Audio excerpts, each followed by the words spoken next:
الو. الو. الو، اهلا وسهلا. اهلا بحضرتك، اهلا ازيك يا بيكي. استاذه مروه؟ بخير، انا بخير، اتفضلي سامعاكي. بقول لحضرتك والله انا من متابعينك وبحبك والله العظيم. حبيبتي ربنا يبارك فيكي، اتفضلي. بصي، انا عندي مشكله، عندي اختي. ايوه.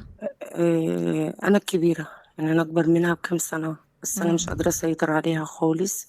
بتعمل حاجات مش كويسه، بيتكلم حد على جوزها. الكلام ده مم. كله انا مش قادره اعمل حاجه، وفي نفس الوقت انا مش قادره اصلا اقاطعها. اه يعني هي متجوزه بقالها قد ايه؟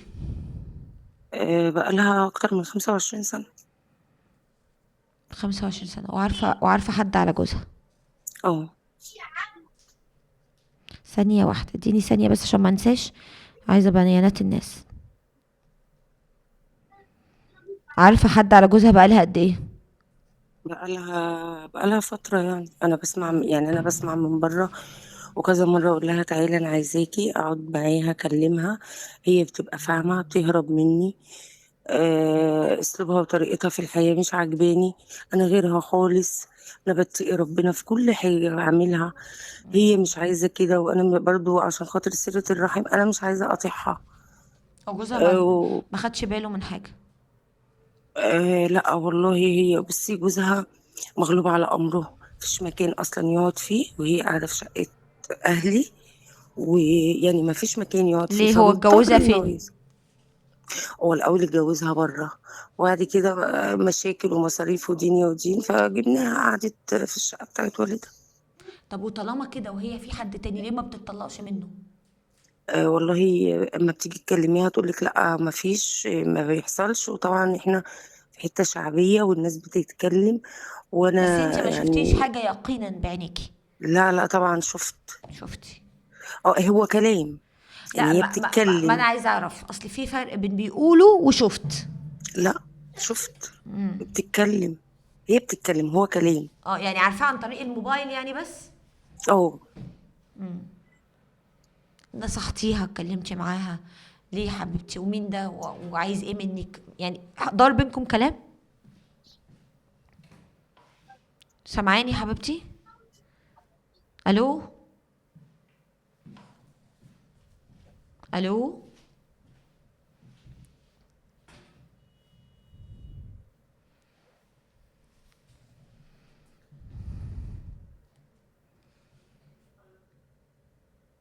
الو. الو.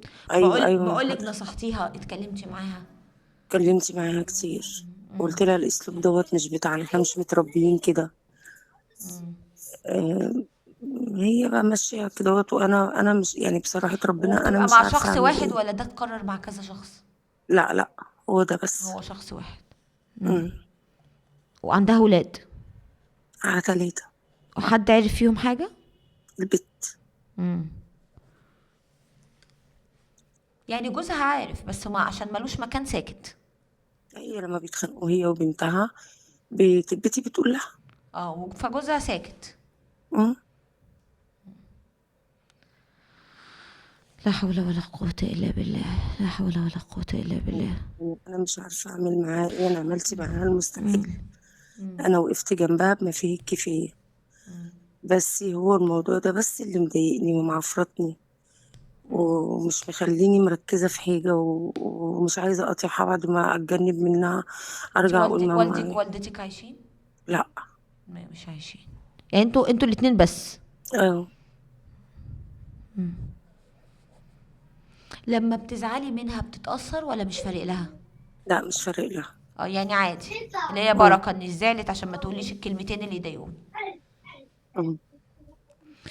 عموما انت واجبك عشان خاطر صلة الرحم لأبوكي وأمك وبرك بيهم حتى بعد ما ماتوا، ان انت تفضلي وراها وتنصحيها تعبت يا وما استاذه مرة. تمليش. انا عارفة انك تعبت. تعبتي، بس مفيش حاجة بتيجي بالسهل، وكل تعبت تعبك ده والله. في ميزان حسناتك يعني. اوعي تفتكري ان انت لما تنصحيها وتتعبي في نصيحتها ان ده، حتى لو هي بتاخد الكلام وبتطلعه من الناحية التانية، لكن انت في الاخر نيتك خير، عايزة بيت يستقر، عايزة البيت ما يتخربش، عايزة عيالي يبقوا مستقرين في وسط ابوهم وامهم. برضو انا زوجها، ما تزعليش مني، عندي عليه اعتراض. يعني ايه عشان انت مش لاقي مكان تعيش فيه اصل انا مغلوب على امري فعارف ان مراتي بتخوني وساكت. لا، دي قله رجوله يا فندم. ويمكن ده على فكره اللي مخليها مستهتره بيه وشايفاه انه ولا ليه لازمه.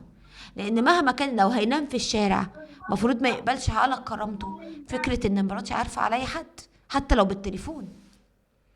لكن انا ابقى عارف وعامل مش واخد بالي عشان انا ليا مكان ورا اربع حيطان، لا يبقى دي مش رجوله. وهي وده مدمرة هي ممكن كمان. يكون سبب.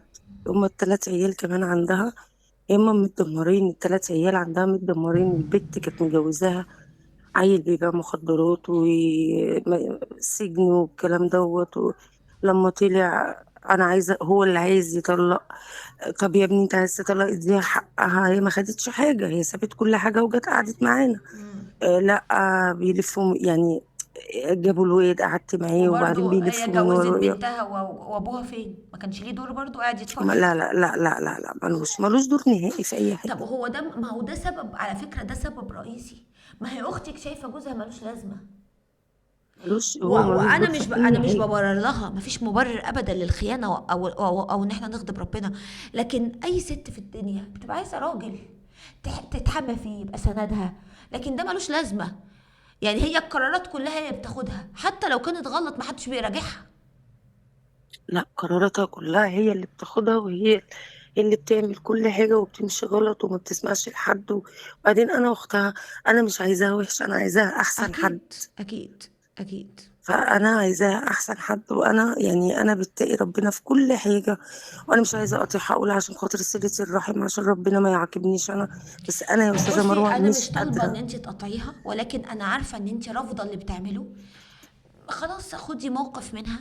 ولما يحصل ما بينكم مقابله فهميها ان انت واخده الموقف الفلاني، انا مش عايزه، انا ما احبش تكوني كده. واتكلمي معاها بهدوء وبالنصح، لما تقدري تنصحيها انصحيها. لكن انت مش بايدك حاجه. انت على قد ما بتقدري بتتصرفي. انت لاقيه منكر فبتحاولي تتعاملي معاه. اللي في ايدك انك تنصحيها، مفيش في ايدك حاجه تاني. اذا كان جوزها عارف وعامل مش من هنا، فانت مش بايدي غير انك انت تنصحيها. طيب ده جاي على نفسيتك، خلاص اهدي شويه، ابعدي عنها، خدي موقف لحد ما تروقي. والله هي رجعت تكلمك قولي لها انا رجعت اكلمك عشان صله الرحم، انا ما يرضينيش اللي انت بتعمليه، شكلك قدام ولادك عيب قوي، ولادك يشوفوكي قليله، حرام عليكي نفسك يا بنتي، ما ينفعش يا بنتي، ما يصحش. اتكلمي معاها. لقيتي نفسك نفسيا مش قادره، اجتنبيها، وده مش عيب على فكره. يا جماعه احنا مش آلات. دايما لما تكلموني انا امي عملت وسوت وسوت، بس انا لو ما سالتش عليها ربنا يحاسبني.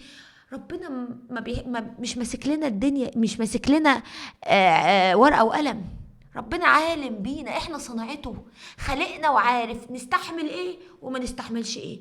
اللي امها ظلمتها وكانت قاسي عليها زي اللي كلمتنا دي، طب ما هي مش قادره تسال عليها.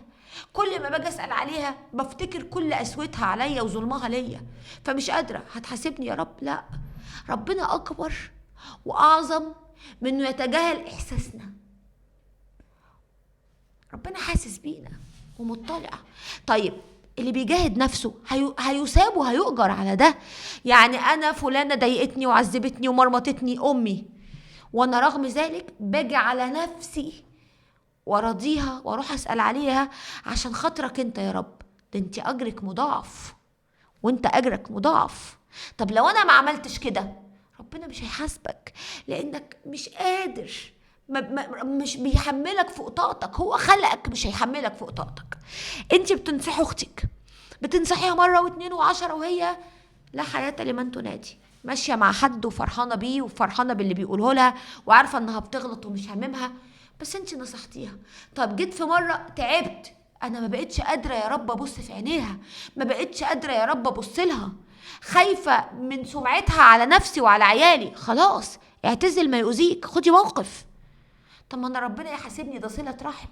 والله جاهدتي نفسك وفضلتي وراها على امل انها تتعدل، جزاك الله كل خير، وربنا يا رب يسترها معاكي.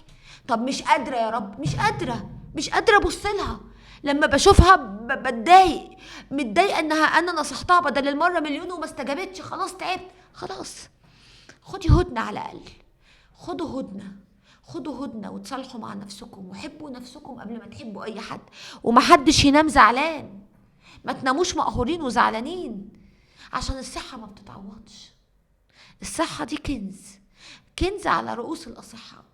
فلو سمحتوا حبوا نفسكم وصونوا صحتكم، ده اللي أقدر أقوله.